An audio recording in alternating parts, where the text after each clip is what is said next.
नाज़रीन ग्रामी, हजरत हुज़ैफा बिन गफारी से मरवी है कि एक मरतबा हम पर आफताब नबूवत तलू हुआ। उस वक्त हम आपस में मुज़ाकरा कर रहे थे, जिस पर नबी सल्लल्लाहु अलैहि वसल्लम ने पूछा कि तुम लोग किस मौजू पर मुज़ाकरा कर रहे हो। तो हमने अर्ज किया कि हम लोग क़यामत का तज़किरा कर रहे हैं। आप सल्लल्लाहु अलैहि वसल्लम ने फरमाया कि क़यामत उस वक्त तक कायम न होगी जब तक कि तुम इससे पहले 10 अलामतें न देख लो। फिर नबी पाक सल्लल्लाहु अलैहि वसल्लम ने धुएं, दजाल, दाबतुल अर्ज़, सूरज के मगरिब से तलू होने, हजरत ईसा अलैहिस्सलाम के नज़ूल, याजूज व माजूज और 3 मरतबा जमीन में धंसने के वाकयात पेश आने का तज़किरा फरमाया। इनमें से एक वाकया मशरिक में पेश आएगा, एक मगरिब में और एक जजीरा अरब में, और सबसे आखिर में वो एक आग होगी जो यमन से निकलेगी और लोगों को इनके जमा होने की जगह की तरफ धकेल देगी। नाज़रीन ग्रामी, इस हदीस मुबारका में एक अलामत नबी सल्लल्लाहु अलैहि वसल्लम ने एक धुआं करार दी है। मुहद्दिसीन ने इसकी वजाहत में तहरीर फरमाया है कि कयामत के करीब एक दिन कहीं से धुआं निकलेगा। वो धुआं बढ़ते बढ़ते मशरिक से लेकर मगरिब तक और शुमाल से लेकर जनूब तक फैल जाएगा और मुसलसल 40 दिन तक बरकरार रहेगा।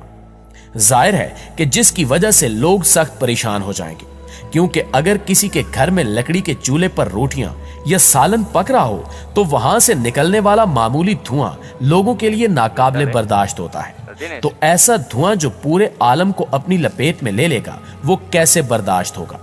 लेकिन इससे भी ज्यादा ताज्जुब की बात यह है कि मुसलमान इस धुएं की वजह से सिर्फ नज़ले और जुकाम का शिकार होंगे, जबकि मुनाफिकीन और कुफार इस वजह से बेहोश हो जाएंगे और कई कई दिन तक बेहोश रहेंगे।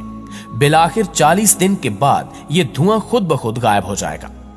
अब सवाल यहां यह पैदा होता है कि कयामत की यह निशानी कब पूरी होगी और इस निशानी के पूरे होने से पहले कौन सी सरगर्मियां अंजाम पाएंगी। दोस्तों, याद रहे कि अभी हाल ही में नासा की जानिब से खला में कुछ गामा रेज के फटने का बयान सामने आया था, जिसमें इनका कहना था कि ये गामा रेज मुसलसल जमीन की तरफ बढ़ रही हैं और अगर ये रेज बाहिफाजत हमारी जमीन तक पहुंच जाती हैं तो ये शदीद तबाही का बायस बन सकती हैं।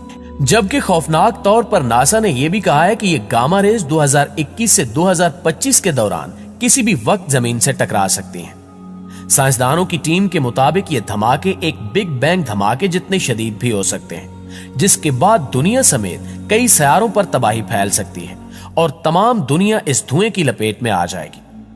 अब ये धुआं जो साइंसदानों के मुताबिक हमारी तरफ तेजी से बढ़ रहा है और वो धुआं जिसका जिक्र कुरान की सूरह अल दखान में आया है, तो क्या इन दोनों का आपस में कोई ताल्लुक हो सकता है?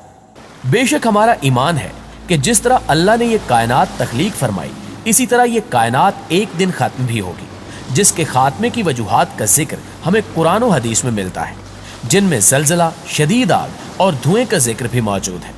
और कुरान में इस धुएं को अल दखान कहा गया है, जो कयामत से पहले दुनिया को अपनी लपेट में ले लेगा।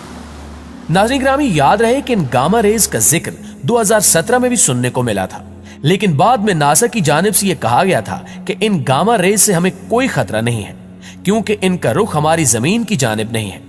लेकिन मिसाल के तौर पर ये रेज हमारी दुनिया तक पहुंच जाती हैं तो तब दुनिया में हर चीज फना हो जाएगी। और आज तक साइंसदानों के पास ऐसी टेक्नोलॉजी नहीं है जिसके जरिए दुनिया को इस बड़ी तबाही से बचाया जा सके। प्यारे साथियों, सूरज से निकलने वाली गामा रेज जब जमीन के माहौल में पहुंचती हैं तो ये इंतहाई तेज रोशनी की सूरत में होती हैं, जिन्हें एक इंसानी आंख बर्दाश्त नहीं कर सकती। लेकिन जमीन का माहौल इन्हें अपने अंदर जज्ब कर लेता है, जिसकी वजह से हमारी आंखें उस रोशनी को देख पाती हैं। लेकिन साइंसदानों के मुताबिक जब ये रेज हमारी जमीन के करीब पहुंच जाएंगी तो तब जमीन का माहौल इन रेज के सामने बेबस हो जाएगा और ऊपर आसमान में इतनी तेज रोशनी फैल जाएगी कि जिसमें किसी को कुछ भी नजर नहीं आएगा। और ये उस तबाही का पहला इशारा होगा कि जमीन पर बहुत बुरा होने वाला है। और साइंसदानों के मुताबिक जमीन का माहौल सिर्फ 85 मिनट्स तक इन रेज को बर्दाश्त कर सकेगा। इसमें कोई शक नहीं कि जमीन पर जिंदगी सूरज की वजह से ही है, जिससे मिलने वाली हरारत इस दुनिया में जिंदगी को कायम रखे हुए है। लेकिन इनका नाम इसकी वजह से जमीन पर मौजूद दर्जा हरारत जिंदगी के लिए नाकाबिले बर्दाश्त हद तक पहुंच जाएगा। हमारी जमीन में नाइट्रोजन डाइऑक्साइड गैस मौजूद है, जो एक खास केमिकल रिएक्शन के जरिए वजूद में आती है, जबकि ये खतरनाक बदबूदार गैस है और ये हमारे माहौल में इंतहाई कम मिकदार में मौजूद है। लेकिन अगर वो गामा रेज हमारी जमीन तक पहुंच जाती हैं तो तब नाइट्रोजन डाई ऑक्साइड गैस की मिकदार में भी इजाफा होगा और कुछ ही घंटों में जमीन के माहौल के गिर्द एक सुर्ख या ब्राउन धुएं की मोटी तह जमा हो जाएगी। और जब सूरज की शुआएं इस गैस में मौजूद केमिकल रिएक्शन में शामिल होंगी तो तभी वो शुआएं जमीन पर जहर बनकर पहुंचेंगी, जो हर जानदार चीज पर पड़कर उसके अंदर जिंदगी को खत्म कर देंगी। इसके अलावा जमीन पर मौजूद बरकी आलात फट जाएंगे, जिसकी वजह से हर तरफ आग और तबाही फैल जाएगी और जमीन के मदार में मौजूद सैटेलाइट रेजा रेजा हो जाएंगे और फिर जमीन पर तारीकी छा जाएगी। नाज़रीन गिरामी, ये नासा के साइंसदानों का दावा है जिसमें उन्होंने इन गामा रेज की तबाहकारियों के बारे में आगाह किया है कि अगर ये रेज जमीन तक पहुंच गई तो तब बमुश्किल इस दुनिया की 5% आबादी ही जिंदा बच पाएगी और ये दुनिया दोबारा पत्थरों के उस दौर में पहुंच जाएगी जहां इंसान बगैर टेक्नोलॉजी और साजो सामान के जिंदा थे। इस बात में कोई शक नहीं कि ये दुनिया इंतहाई तेजी से अपने इख्तिताम की जानिब बढ़ रही है और नासा के इन साइंसदानों के बयानात से ये वाज़ेह है कि क़यामत की अलामात का इन लोगों को भी अंदाजा है जो वक्त के साथ साथ पूरी हो रही हैं। साइंसदानों का यह भी दावा है कि हजारों साल पहले ऐसी ही गामा रेज जमीन की सतह से टकराई थी, जिन्होंने जमीन पर मौजूद बहुत सी मखलूकात, जिनमें डायनासोर्स भी शामिल थे, उनको खत्म कर दिया था। और अब कुरान में भी ऐसे ही धुएं के बारे में बात की गई है जो पूरी दुनिया को अपनी लपेट में ले लेगा और जो कयामत से पहले की एक बड़ी निशानी है। कुरान पाक की आयत नंबर 10 और 11 में अल्लाह फरमाता है कि उस दिन का इंतजार करो जिस दिन आसमान से जाहिर धुआं निकलेगा, ऐसा धुआं जो तमाम लोगों को ढांप लेगा। दोस्तों, यहां यह भी याद रहे कि कुछ लोग अल-दखान को उस धुएं से ताबीर करते हैं जो दुनिया में कई जगहों पर बड़ी आग लगने की वजह से वजूद में आए, लेकिन कुरान में साफ साफ बता दिया गया है कि यह धुआं आसमान से जाहिर होगा, जिसका मतलब है कि यह धुआं मुख्तलिफ गैसों का मजमुआ होगा जो सूरज की रोशनी पर ऐसे हावी हो जाएंगी कि जो सूरज इस दुनिया में जिंदगी की अलामत है, वही सूरज खतरनाक शुआओं में तब्दील होकर जमीन पर जानदारों की मौत का बायस बन जाएगा। अल-दखान के बारे में कुछ लोग कहते हैं कि यह बाकायदा तौर पर धुआं ही होगा, जबकि कुछ लोग मानते हैं कि यह गैसेस होंगी। लेकिन अगर कुरान की आयात को गौर से पढ़ें तो इसमें अल-दखान के बारे में जिक्र होने वाले लफ्ज के मानी सरीद धुएं के बनते हैं, यानी ऐसा धुआं जो नजर आता हो।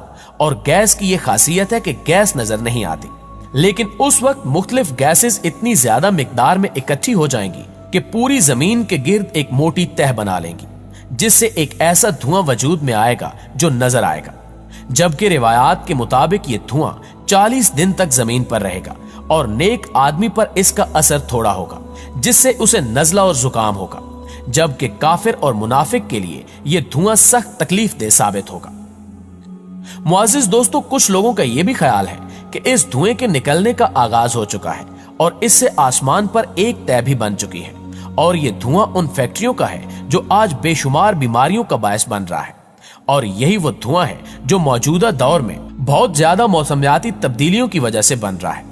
लेकिन ये तमाम लोगों की अपनी अपनी आरा है और इस बारे में हकीकत क्या है ये सिर्फ अल्लाह ताला की जात को ही मालूम है। जी तो मुअज़्ज़िज़ दोस्तों, आप दोस्तों की राय इस हवाले से क्या कहती है कमेंट करके हमारे साथ शेयर जरूर कीजिएगा। इंशाल्लाह आपसे मुलाकात होती है अगली वीडियो में। तब तक अपना और अपने प्यारों का ढेर सारा ख्याल रखिए। अल्लाह निगहबान।